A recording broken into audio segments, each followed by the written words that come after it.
Anybody flat tow their Jeep Wrangler behind their RV and find rock chips on the back of their RV? Well, I have to give credit to another gentleman who made a YouTube video who figured out what's causing the rock chips and the rocks to be thrown up and bounced off his RV as he's driving along. And apparently it comes from the tow vehicle and the tires. Generally, off-road tires tend to pick up rocks. When they pick up rocks, it chucks it out the front, because now you've got an off-road bumper that doesn't have that protection right here, and basically the rocks get picked up, chucked forward, bounces off your RV, and then back onto your Jeep. So he came up with a pretty good idea, and I'm going to copy it. I'm also going to copy his YouTube video, hopefully, into the link in mine. But anyway, that's the plan, is when you're dragging this thing behind your RV, we're going to take trucker mud flaps. I ordered basically they're 24 by 30, come in a 2-pack of trucker mud flaps.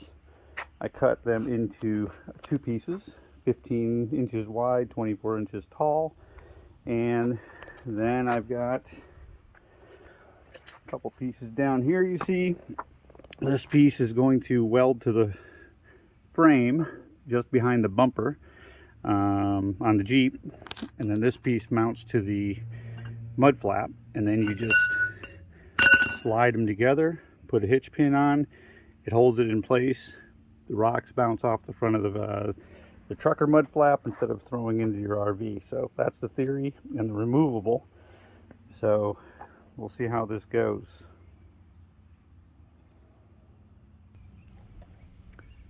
Well, basically just needed a jig so that when I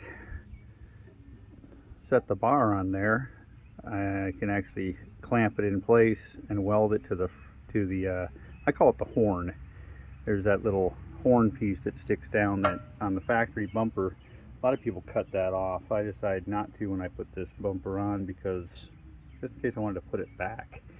But anyway, took a block of wood that's square, so it squares to the horn, clamped it to the frame, and then these just basically pull it back so it doesn't come out of alignment. That way I can just set that on there and tack it in place, and I know it's as square as it can be.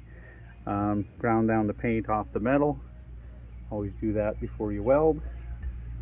We'll see how that comes out. Hopefully that's square enough. I mean, granted, it doesn't have to be absolutely perfect, but I've looked, lined it up with the bumper, and it's square there, it's square off the ground, so that should hold it in place for me. I tack that in place, and I'll just move this whole thing over to the other side and do the same thing. All done. Should do the trick. Did modify my bracket. I added an 8-inch up piece to give this thing a little more stability. Works good, as you can see in there.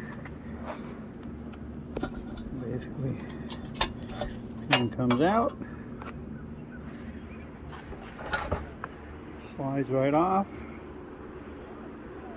There's the piece. There's a little stub, and just put it back on.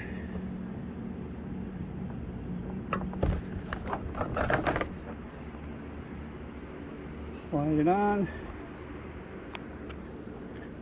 Use the hitch pin, and that should keep all the rocks from getting picked up in the tires and being chucked forward, because normally there would be a gap right here and under here.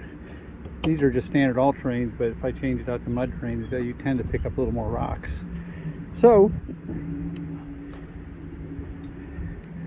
that's it. Should work. Doesn't come off, rattle a little bit, but doesn't matter. And then when you get to where you're going, you just pull them off.